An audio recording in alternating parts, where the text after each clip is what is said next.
sometimes you wonder if people are even listening. Does that ever happen to you? Totally, wait, but nobody is listening. We're wondering that right now. We are so thankful that you came in today, because now we know people are listening, even if it's just on your Instagram. Or they're not listening with me as well. We're just hanging out together. Either way, we're having fun. Like Ben, but we were researching how we're going to spend the time with you the best. We were like, so Ben's obviously like checking out photos of your girlfriend. You got the most beautiful girlfriend. But like, are the ladies must be throwing themselves at you? Is that really? Whoa, that's a weird thing of throwing themselves. I mean, people are nice. Let's just put it that way. People are nice because guys throw themselves at me. I would say more than women. So yeah. Okay. So I think it's just people throwing themselves at you in general. No. That would also be really weird. Sometimes I think it's just people you owe money to. That's what it is. And then you think it's a fan, and they're like, "Yo, you still owe me money from Standard 9," and you're like, "Why do you remember that, man? Who are you?"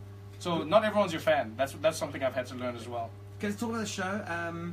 So being like, okay, in America, in the States, being the new kid on the block, I would have imagined that one of the first hurdles would have been to get the audience to be accepting of you and your new role taking over the show. Right. Which you did incredibly well. And we were chatting about it earlier, and there was an interview that came up with Tommy Lauren. Yeah. Which kind of, the group kind of felt like that could have been a tipping point when people in the States might have gone like, oh, this is our guy. He's cool. I dig him. I like this guy. You know what I mean? Like, was that kind of a moment, or yeah? No, you know what I've learned is when you're doing a show or when you're in entertainment, there are multiple tipping points. There is no one big breakout moment, generally speaking. So you have to create multiple tipping points, and I think that was one of them. There are a few episodes of the show where people, they go viral. It becomes a big deal. You see it all over the world, and then people go, "That's our guy. That's our show." And were you worrying about this? You're building. Were you like, oh my goodness, I'm gonna fit in, they're gonna dig me? I don't know. But then one day you just stop. Like literally one day I just woke up and I was like, actually, I was like, man, not even that. You go like, I've won. You go like, don't get caught up in these first world problems, man. Yes. I didn't dream of being at the Daily Show. I just wanted to be able to do stand-up comedy in the world. That's cool. I just wanted to be able to support my family. I just wanted to be able to live a good life. And I was like, you're living a good life, kid. Why are you stressing? I was like, if it goes away tomorrow, have you lost? And I was like, no. Did you have a good time? You know what it's like? It's like I watch Usain Bolt, and he comes third in his race, and and people are like, oh, he lost. I'm like, no, he won. He won. Just the final race, he didn't get gold. He won.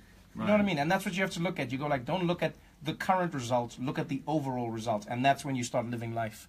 And so here in South Africa, I mean, you've been successful on TV. You still do the stand-up gigs. But when you come back here to do a show, like last night, apparently you were hilarious. Ben was there, he was loving every second of it, 90 minutes. Oh, thank you. Yeah. So it was 10 minutes turned into 90. But do you find that the audiences, do they kind of, I don't know, treat you differently? Are you getting bigger laughs because you're Trevor Noah? Are they easier to make laugh? No. Have you noticed that at all? No, you know what I love about South African audiences? South African audiences are honest through and through. So I will get a real rapturous welcome, which is really nice. But then after that, people are like, all right, man, make us laugh. And what's great is, people expect more from you, which I understand, and we have great comedy in South Africa, so it's not like people are like, oh, you're coming to show us comedy. It's like, no, we still laugh, we still have jokes.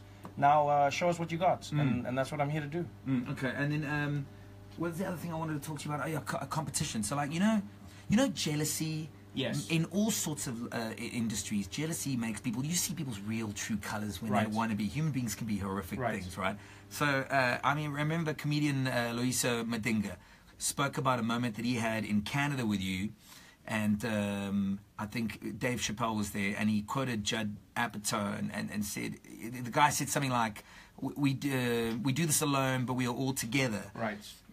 Is there legitimate camaraderie on the scene in the industry between comedians? Because there was a time when you started doing this, and you left the country, and arguably, like online, a lot of comedians might have said some like, "Oh, he's a sellout" or whatever. Do you know what I mean? Yeah. Sure. Do you find that it's like, there's this two-facedness? I don't know. You see what I'm trying to say? Here's my thing, man. At the end of the day, you have to focus on what you're doing, right?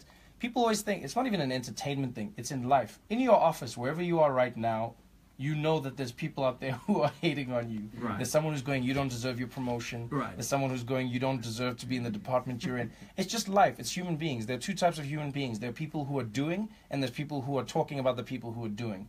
And at the end of the day, what I learned when I traveled was, you meet great comedians who are doing great things, and you work together, and you start realizing that there's more than enough for everybody. You know, you can't live life where you're worried about what another person has, because them having doesn't mean you don't have. That's a misconception. Does that make sense? Like, people go, if you have, I don't have. And it's like, no, you can have, which can enable me to have. And that's what I learned from great people like Dave Chappelle. That's what I learned from people like Louis C.K., people who sat me down and they're like, yo, we're on your team. We're going to help you out here. And South African comedy has grown a lot because of that. Like, I think a lot of people in the industry have gotten together. There's still factions. There's always going to be factions in life. Not everyone's going to be friends, and you don't have to be friends with everybody. But what you do have to do, focus on what you're doing, let the work speak for itself, and then let the people talk. And as DJ Khaled says, don't focus on the haters. They don't want you to win, man. They don't want you to win. That's what Khaled says. Another one. They don't want you to win. And I was like, yeah, you're right, Khaled. They don't want you to win. Just keep doing your thing. And you got to meet Louis C.K. I mean, you've got to meet so many cool people. You know, like, okay, we've got Fikile Mbulula. I mean, arguably probably the biggest celebrity in the country. He is, man. I mean, Razzmatazz. Right, on my list of guys we're like dying to have on the show, Tim, okay? He follows you. Right. And then we were looking at your PR team. I mean, there was a list, actually, I couldn't believe it. John Legend, Lewis Hamilton, Jim Carrey, Beyonce. You're at these, you know, because, well, when you started the show, literally within a week, you were everywhere. Right. It was incredible. An amazing team behind you working on, you know, positioning and all this kind of thing. Right. What is it like? What is that like? I mean, you meeting people that you must have, like Jim Carrey, you must have grown up watching him on the TV. Yeah. So you kind of like hanging out with him. What's Jim Carrey on its own. I'd be going nuts. But I'm enjoying the fact that I am with Jim Carrey, speaking to him as a peer. He's a role model and an idol, but at the same time, he's a fellow comedian. We're speaking about comedy. Right. We're speaking about TV. We're speaking about... That, for me, is where I go, like, this is an amazing moment. Who would have thought that I would be speaking shop or work with Jim Carrey? That's something that's special to me, is where I go. I'm not just in a room going like, oh, wow, look, good to see. Anyone can do that, you know? For me, it's the work that I appreciate. So I never take that for granted. I go, I'm not trying to do something to become famous. I acknowledge that I'm in a job where fame may be attached to it, but the work is what I appreciate. The reward of the work is doing it well. Okay. We're promoting your show. That's what we're doing. We're going to sell. I don't think there's any tickets left. Is the thing sold out? What are we? Friday was sold out. Sold out. Thursday is basically sold. We only have Wednesday tickets left. Okay. Wednesday at the Dome. Okay, the only show this Wednesday. We're going to talk about the show. We'll talk about the show. We'll try and fill whatever seats are left. And I'm dying to know where to from here. If you've even thought that far ahead. Like from here, I'm going to drive. I'm going to drive to Fourways. All right, let's have a look at your traffic at 20 minutes after. We have Trevor Noah in the studio. It's unbelievable. The legend. Is this a golf clap moment? I think this is the highest accolade anybody can do. We kept the stove on you. Look at his face. We've got to scrap this golf clap thing. No ways, man. That's all we got. We'll be back with Trevor Noah in a minute. New traffic in Joburg on Leslie Avenue before William Nicol Drive. There's a serious accident involving a pedestrian.